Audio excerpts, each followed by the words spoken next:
ويغفر لكم ذنوبكم ومن يطع الله ورسوله فقد فاز فوزا عظيما.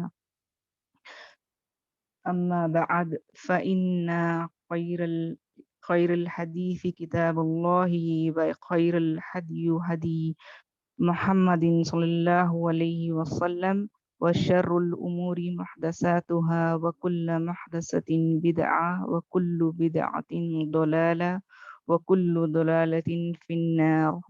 أعوذ بالله السميع العليم من الشيطان الرجيم من همزه ونفخه ونفسه. الذين آتيناهم الكتاب يتلونه حق تلاوته أولئك يؤمنون به ومن يغفر به فأولئك هم الخاسرون. خطبہ مسنونہ کے بعد میں نے آپ کے سامنے جو قرآن کی آیت تلاوت کی ہے وہ الحمدللہ سورہ بقرہ کی آیت نمبر 121 ہے، جس میں اللہ سبحانہ و تعالیٰ فرماتے ہیں کہ جن لوگوں کو ہم نے کتاب عنایت کی ہے وہ اس کو ایسا پڑھتے ہیں جیسے اس کے پڑھنے کا حق ہے، یہی لوگ اس پر ایمان رکھنے والے ہیں، اور جو اس کو نہیں مانتے وہ خسارہ پانے والے ہیں۔ الحمدللہ، جیسے کہ کل میرے دینی ساتھی الحمدللہ میری بہت عزیز اور پیاری دوست مصباح اعجاز نے آپ لوگوں کے سامنے جو قرآن کے حقوق کے بارے میں تذکرہ کیا تھا، الحمدللہ آج ہم اس کا تھوڑا خلاصہ کرتے ہوئے چلتے ہیں۔ سب سے پہلے تو مصباح اعجاز نے یہ ذکر کیا، یا جو قرآن کے حقوق میں جو سب سے پہلا حقوق ہے وہ الحمدللہ حقوق الایمان ہے۔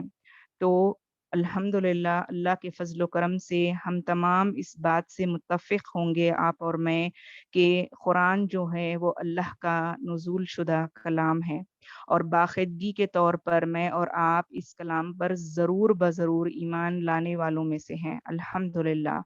لیکن میری دینی ماؤں اور بہنیں، میرا یہ سوال آپ سے ہے، کیا اس پر صرف ایمان لانا کہ یہ اللہ کی کتاب ہے یہ ہمارے لیے کیا کافی ہے؟ کیا صرف زبان سے ایمان لانا کافی ہے، یا دل سے ایمان لانا ہمارے لیے یعنی معنی رکھتا ہے یا امپورٹنس رکھتا ہے؟ تو اگر ہم غور کریں تو دل سے ایمان لائیں بھی تو کیا ہمارے دل میں اس کی قدر و قیمت ہے؟ یعنی قرآن کو اگر ہے تو کس طرح سے قدر و قیمت ہے ہمارے اور آپ کے دلوں میں؟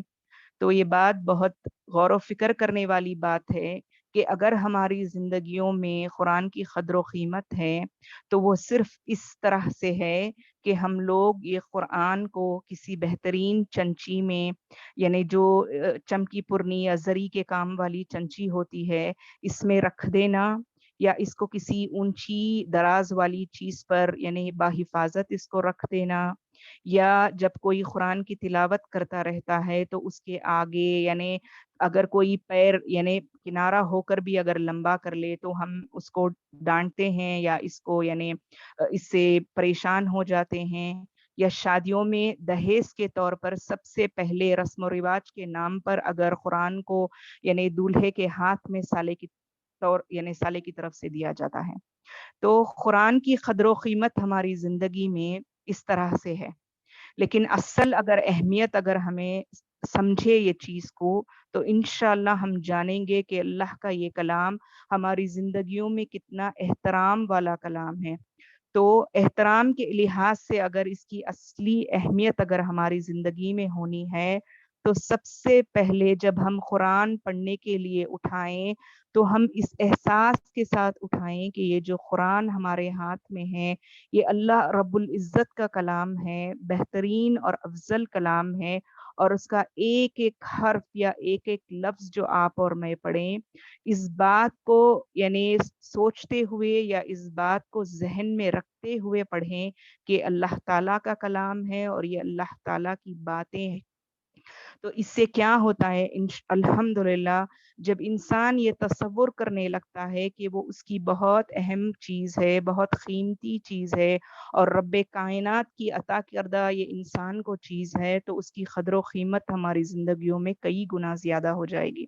لیکن افسوس در افسوس تمہاری اور میری زندگی میں اگر اس قرآن کی صحیح معنوں میں قدر و قیمت ہے تو صرف یہ ہے کہ ہمارا ایک خیال ہے اور ایک نظام بنا ہوا ہے بچپن سے کہ بچوں کو قرآن پڑھا دینا یا پھر بچوں کو قرآن کے ساتھ دور کروا دینا یا خصوصی طور پر بچی کو بالغ ہونے سے پہلے قرآن کو مکمل کروا دینا، یا اگر بچہ قرآن پڑھ لیا تو اس کا ہدیہ کروا دینا، یا پھر الحمدللہ روزمرہ کی زندگی میں قرآن کو پڑھنا، بس ہم اس کو اپنی زندگیوں میں ثواب سمجھ کر بیٹھے ہیں۔ لیکن کیا کبھی ہم غور و فکر کیے کہ یہ کیسا پڑھ رہے ہیں یا کیا پڑھ رہے ہیں ہم؟ ایک حرف پر، جیسا کہ سب جانتے ہیں میری ماں اور بہنوں، آپ اور میں، کہ قرآن کا ایک حرف پڑھا جانا 10 نیکیوں کے برابر ہے، لیکن کیا وہ حرف ہم صحیح ادا کر رہے ہیں؟ کبھی اس پر کیا میں اور آپ غور و فکر کیے؟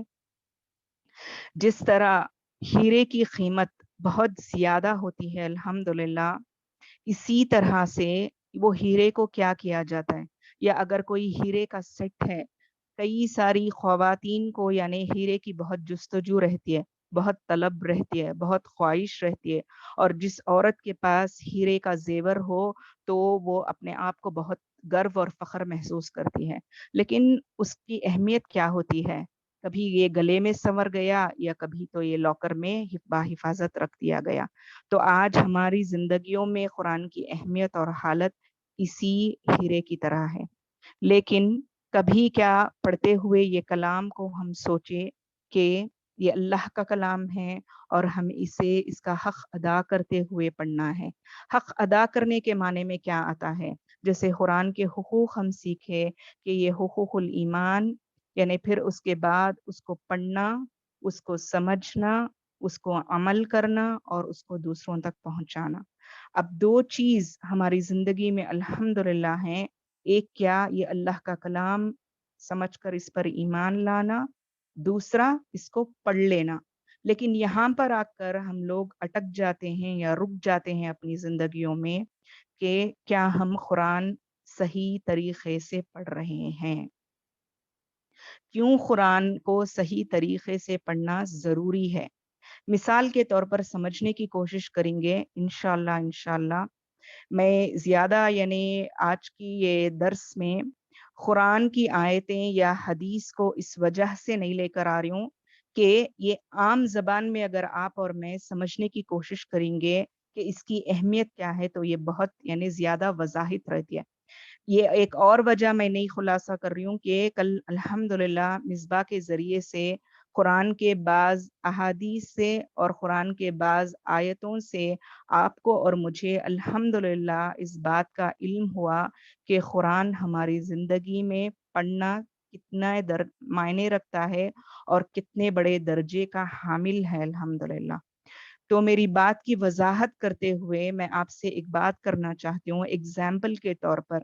اگر ہم عورتیں ہیں تو الحمدللہ میں آپ کو ایسی ہی مثالیں دوں گی جو ہماری یعنی سمجھ سکیں ہم اس چیز کو لے کر۔ تو اگر ہمارے پاس فار این ایگزامپل بہترین کچن ہے اور وہ کچن میں یا وہ پکوان خانے میں ہر چیز مہیا ہے اور موجود ہے، لیکن اگر ہم نہ صحیح طریقے سے پکوان کرنے نہیں آتا یا پھر بالکل پکوان کرنا نہیں آتا، تو وہ کتنی بہترین کچن بھی ہو یا بہترین ساز و سامان بھی ہو اس کچن میں، کیا وہ کوئی معنی رکھے گا ہماری زندگی میں؟ بالکل نہیں معنی رکھے گا۔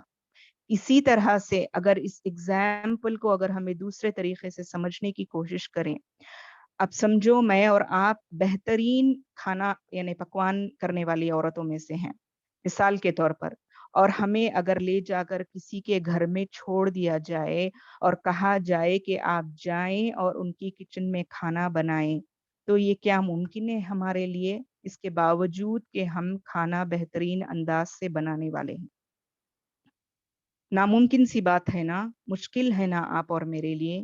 اسی طرح سے قرآن کو صرف یعنی اس پر ایمان لے کر آ جانا یا قرآن کو صرف روزمرہ کی زندگی میں پڑھ لینا اتنا معنی نہیں رکھتا۔ بے شک اللہ سبحانہ و تعالی ہر حرف پر یعنی اجر دینے والے ہیں، لیکن وہ حق کب ادا ہوگا جب ہم قرآن کو اس کے اچھے اور بہتر انداز میں تجوید کا حق ادا کرتے ہوئے، مخارج کا حق ادا کرتے ہوئے اور صفات کا حق ادا کرتے ہوئے قرآن کی تلاوت کرنے والے بنے۔ ورنہ تو جو بھی ہم پڑھیں گے وہ بیکار ہو جائے گا، اور سوائے یعنی ثواب کے ہم گناہ کے مستحق ہو جائیں گے انشاءاللہ۔ اب جیسے فار این ایگزامپل، اب پکوان کے لیے الحمدللہ ہمارے پاس کیا ہے، کئی ساری یوٹیوب کی ایسی ویڈیوز ہیں جس میں الحمدللہ کئی ساری عورتوں کو اور کئی مرد جو یعنی گھروں کے باہر رہتے ہیں جاب کے سلسلے میں، ان کے لیے پکوان کرنا بہت یوٹیوب کے ویڈیو سے آسان ہو گیا ہے۔ لیکن اگر ہم اسی طرح سے سوچیں کہ آج اللہ کے فضل و کرم سے آن لائن کلاسز میں کئی مقامات پر قرآن کو بہترین انداز میں پڑھنے کا اللہ سبحانہ و تعالی جو ہمارے گھروں تک ہمارے لیے انتظام کر کے ہے، تو کیا ہم خیال کیے کبھی کہ ہمیں کس طرح سے اس کو پڑھنا ہے، کیسے اس کو نکھارنا ہے؟ دنیا کے سامنے تو ہم اور آپ یعنی ہر چیز کو بہترین انداز سے پریزنٹ کرنے کی کوشش کرتے ہیں۔ یہ بھی اگر مثال کے طور پر سمجھنے کی کوشش کریں، اگر کہیں کوئی پیسے والوں کی شادی میں ہمیں بلایا جائے تو ہم کیسے بن سور کر جانے کی کوشش کرتے ہیں، یا کوئی ایسے رشتہ دار ہمیں بلائیں اپنے گھر پہ تو ہم اپنے آپ کو ان کے سامنے کیسے پریزنٹیبل بناتے ہیں، کیسے قابل انداز میں ہر طرح سے، چاہے وہ کپڑوں سے ہو یا پھر اپنے بات چیت کے طریقے سے ہو، آداب اور اخلاق سے ہو، اپنے آپ کو بہترین انداز میں پریزنٹ کرنے کی کوشش کرتے ہیں۔ لیکن کیا کبھی ہم یہ غور کیے کہ یہ اللہ رب العزت کا کلام جو اللہ نے مجھے اور آپ کو دیا ہے، یہ کلام ہمیں ایک دن یعنی اللہ کے سامنے حجت کرنے والا بنے گا، شفاعت کرنے والا بنے گا، خبر سے ہمارے عذاب کو دور کرنے والا بنے گا۔ لیکن ہم کیا کرتے ہیں آپ اور میں؟ روزمرہ کی زندگی میں قرآن پڑھنے کے بعض عورتیں عادی ہیں، لیکن اصل عادت میرے لحاظ سے اگر غور و فکر کریں تو صرف اس کو پڑھ لینا عادت نہیں ہے۔ اگزامپل کے طور پر اس کو بھی میں آپ کو سمجھاؤں گی انشاءاللہ، کہ نماز کو اللہ سبحانہ و تعالی پڑھنے کا حکم کر نہیں ہے بلکہ اس کو قائم کرنے کا حکم کر کے ہیں۔ اب فار این ایگزامپل، اسٹیبلش کر لینا یا قائم کر لینا کس کو کہا جاتا ہے؟ اب یہ مثال پر سمجھے تو ایک انڈسٹری یا فیکٹری جو ہے وہ قائم کی جاتی ہے، وہ صرف یعنی بنائی نہیں جاتی یا پھر وہ صرف وقتی طور پر رکھی نہیں جاتی۔ قائم ہو جانا مانے اس کا فاؤنڈیشن ایسا لے ڈاؤن کر دینا کہ برسوں وہ انڈسٹری اور فیکٹری قائم رہتی ہے۔ اسی طرح سے اللہ سبحانہ و تعالیٰ آپ کو اور مجھے حکم دے کر ہے کہ ہم نمازوں کو قائم کریں، لیکن کس انداز سے قائم کریں؟ خشوع اور خضوع کے ساتھ قائم کریں، اس بات کا احترام کرتے ہوئے کہ اللہ رب العزت ہماری نمازوں کو سن رہے ہیں اور ہم اللہ کے سامنے اپنی نمازوں کی تلاوت کر رہے ہیں الحمدللہ۔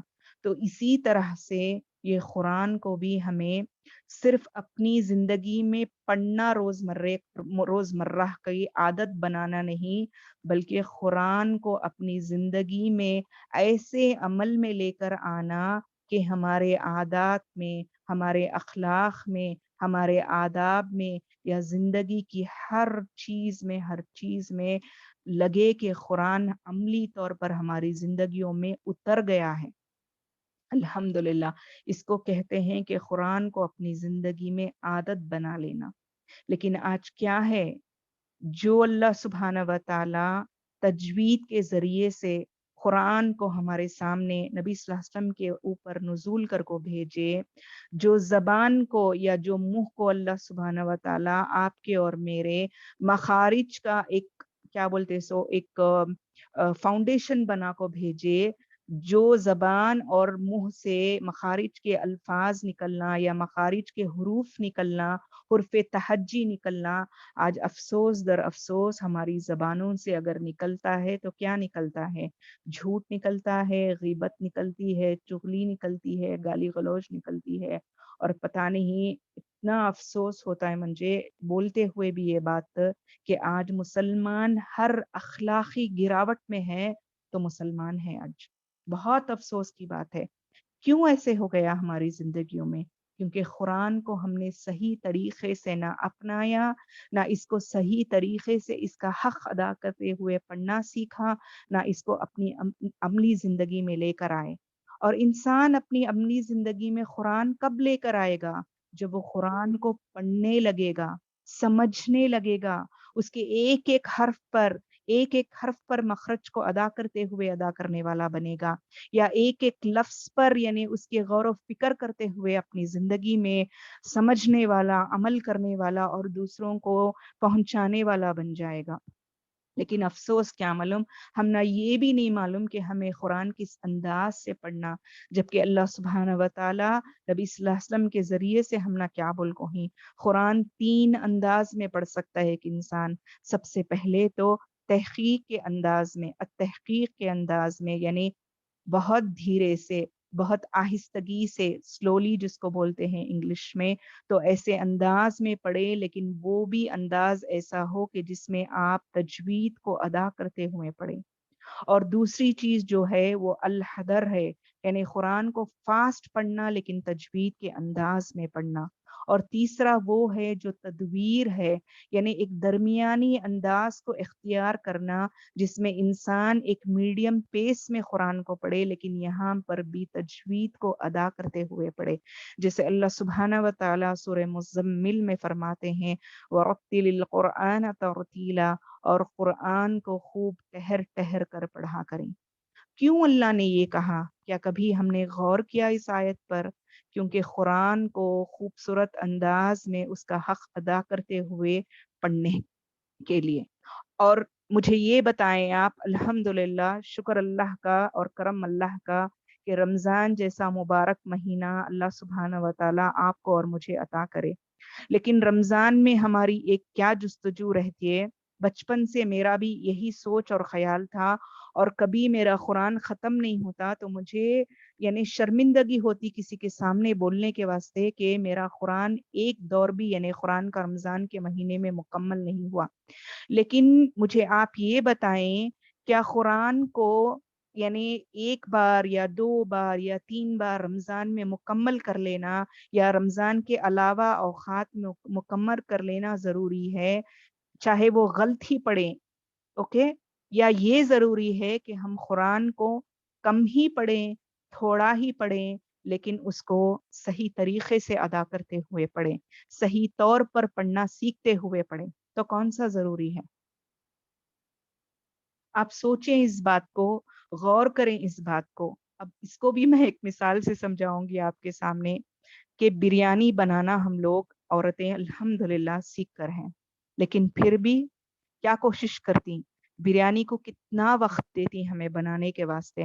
اور آج کل تو ایسا رواج چل آئے کہ بریانی تو کئی ورائٹیز کی بریانی، ہماری ہر وقت کوشش ہوتی ہے یوٹیوب کے ویڈیوز دیکھ، خود ذاتی طور پر میں بھی نئے نئے پکوان کی ٹرائی کرنا، نئے نئے پکوان سیکھنے کی کوشش کرنا، الگ الگ طریقے کی بریانی بنانا، اور یہاں تک ہماری کوشش ہوتی ہے کہ اس کے پریزنٹیشن کو، اس کے یعنی بناوٹ کو، اس کی دکھاوٹ کو یعنی ہم لوگوں کے سامنے بہترین انداز میں پیش کریں۔ لیکن کیا کبھی یہ غور کرے کہ جو یہ اللہ کا کلام ہے قرآن، اس کو کیا ہمیں تجوید سے بہترین انداز میں پڑھنا، اسے پریزنٹ کرنا اللہ کے سامنے، یہ کبھی خیال آیا میرے اور آپ کے ذہن میں؟ تجوید کا معنی کیا ہے؟ ایکچوئل میں اگر ہمیں سمجھے تو تجوید کا معنی کیا ہے؟ اس کا مطلب ہے بہترین انداز میں پڑھنا، عمدہ یا حسین قائم کرنا۔ یعنی کسی بھی چیز کو اگر وہ بہترین انداز میں کی جائے، عمدہ انداز میں کی جائے یا حسین انداز میں قائم کیا جائے تو اسے تجوید کہا جاتا ہے۔ اور کیوں ضروری ہے ہمارے لیے تجوید کا سیکھنا؟ جیسے مصباح نے کل بتایا کہ تجوید کا سیکھنا فرض عین ہے، یعنی فرض کفایہ ہے، لیکن اس کو دوسروں کو سکھا یعنی ہمیں اگر سیکھیں تو یہ فرض عین ہے، اور اگر دوسروں کو سکھانا ہے، خود سیکھ کر تو وہ فرض کفایہ ہے۔ یعنی مثال کے طور پر اگر ایک شخص سیکھ لے تجوید تو اس کے لیے وہ فرض کفایہ ہے۔ ضروری نہیں کہ ہر کوئی تجوید سیکھے، لیکن یہ ضروری ہے کہ تجوید سیکھ کر اس کو پڑھنے والا بنے، یہ نہیں کہ سکھانے والا بنے۔ سکھانے کے لیے الحمدللہ اللہ نے بعض لوگوں کو چنا ہے، آپ میں اور مجھ میں، لیکن سیکھنے کے لیے یہ ضروری ہے، یہ فرض عین ہے آپ پر اور میرے اوپر کہ ہم لوگ اس کو سیکھیں۔ کیوں سیکھیں؟ سب سے پہلے تو یہ ہے کہ یہ نبی صلی اللہ علیہ وسلم کی سنت ہے، اور سب سے پہلے یہ ہے کہ یہ اللہ کے کلام کو اللہ سبحانہ و تعالیٰ نے ایک انداز میں، ایک طور طریقے میں جبرائیل علیہ السلام کے ذریعے سے نبی صلی اللہ علیہ وسلم پر اتارا، اور آپ صلی اللہ علیہ وسلم نے اس کو صحابہ رضی اللہ عنہ کو پہنچایا، سکھایا، اور انہوں نے میرے اور آپ تک اس کو پہنچایا۔ تو سب سے پہلے تجوید کو سیکھنا کیوں ضروری ہے؟ کیونکہ اللہ نے نبی صلی اللہ علیہ وسلم کو جبرائیل علیہ السلام کے ذریعے سے قرآن کو تجوید کے ذریعے سے پڑھنا سکھایا۔ اب حضرت علی رضی اللہ عنہ کا قول جو ورتل القرآن ترتیلا کے معنی میں، جو حضرت علی رضی اللہ عنہ فرماتے ہیں کہ الترتیلو کا معنی کیا ہے؟ ہوا تجوید الحروفی و معرفت الوقوفی، یعنی ہر حرف کو تجوید کے ساتھ ادا کرنا، کہاں روکنا اور کہاں نہیں روکنا، اس کا علم رکھنا، اسی کو تجوید یا ترتیل سے پڑھنا کہا جاتا ہے۔ الحمدللہ الحمدللہ۔ اور دوسری بات، تجوید کو کیوں ہمیں پڑھنا چاہیے؟ بیکاز اللہ تعالیٰ کے الفاظ کو محفوظ رکھنے کے لیے، کیونکہ جب غیر عرب آیات اور لفظوں کی ادائیگی سے انجان تھے، جس کی وجہ سے بہت غلطیاں ہوتے تھے، جو کہ آج ہماری زندگیوں میں بھی قرآن حرف بہ حرف اور لفظ بہ لفظ کئی جگہ پہ یعنی غلطیوں کا باعث بن جاتا ہے۔ اور یہ غلطیاں ہم سمجھتے ہیں کہ بہت چھوٹی غلطیاں ہیں، لیکن اللہ سبحانہ و تعالیٰ نے قرآن کے تحفظ کا جو وعدہ سورہ ہجر کی آیت نمبر 9 میں کیا کہ اِنَّا نَحْنُ نَزَّلْنَا الذِّكْرَ وَإِنَّا لَهُ لَحَافِظُونَ، اللہ نے وعدہ کیا کہ جیسے بے شک ہم نے قرآن کو نازل فرمایا اور بے شک ہم ہی اس کے محافظ ہیں۔ تو اللہ سبحانہ و تعالیٰ قرآن کی حفاظت کرنے کی ذمہ دار تا قیامت تک لے کر ہیں۔ اب اس میں ایک اور سمجھنے والی بات ہے کہ ہمارے اس سے پہلے جو پچھلی قوموں پر کتابیں نزول کی گئیں، یہود اور نصارہ پر، وہ ان کی کتابوں میں تحریف کرتے تھے۔ کیسے تحریف کرتے تھے؟ حرف بہ حرف، لفظ بہ لفظ یا آیت بہ آیت تحریف کر دیتے تھے، معنوں کو بدل دیتے تھے۔ لیکن اللہ سبحانہ و تعالیٰ نے وعدہ کیا کہ وہ تا قیامت تک قرآن کی حفاظت کریں گے، اور اللہ نے تجوید کو لانے کی اللہ کی ایک اور وجہ، مین وجہ جو ہے کہ اللہ نے تجوید کے ذریعے سے قرآن کے ایک ایک حرف کی حفاظت اللہ نے لے لی اپنے ذمے، یعنی کون سا مخرج کا حرف، یعنی آرٹیکولیشن پوائنٹ سے کون سا حرف کہاں سے نکلے گا، کون سا حرف زبان سے ادا ہوگا یا منہ سے ادا ہوگا، کس حرف کو ادا کرتے ہوئے ہمیں زبان کو کہاں پر ٹچ کرنا ہے۔ جب تک آپ اور میں یہ نہیں کریں گے، قرآن کا معنی بدلتے رہے گا۔ تو اسی لیے اللہ سبحانہ و تعالیٰ نے مخارج کو، تجوید کو، صفات کو اور قواعد کو آپ کے اور میرے سامنے کر دیا نبی صلی اللہ علیہ وسلم اور صحابہ کے ذریعے سے۔ اب کر ایک سوال ہوا تھا کہ تجوید کیا ہے؟ تو تجوید میں کل بھی بولی کہ 3 چیزوں کا مجموعہ ہے۔ ایک تو سب سے پہلے تجوید مانے قواعد۔ قواعد کس کو کہتے ہیں؟ فار این ایگزامپل، بہت سی عورتیں اس یعنی جو شامل ہیں آج الحمدللہ، وہ جانتی ہیں کہ حرف مدہ کیا ہے۔ اب ظاہر سی بات ہے، جو انجان ہے، اگر میں ان سے کہوں کہ حرف مدہ اپلائی کر کو پڑھیں تو وہ سمجھ نہیں پائیں گی، تو ان کو ایکسپلین کرنا پڑے گا کہ حرف مدہ کیا ہے، تو اس کو قواعد کہتے ہیں۔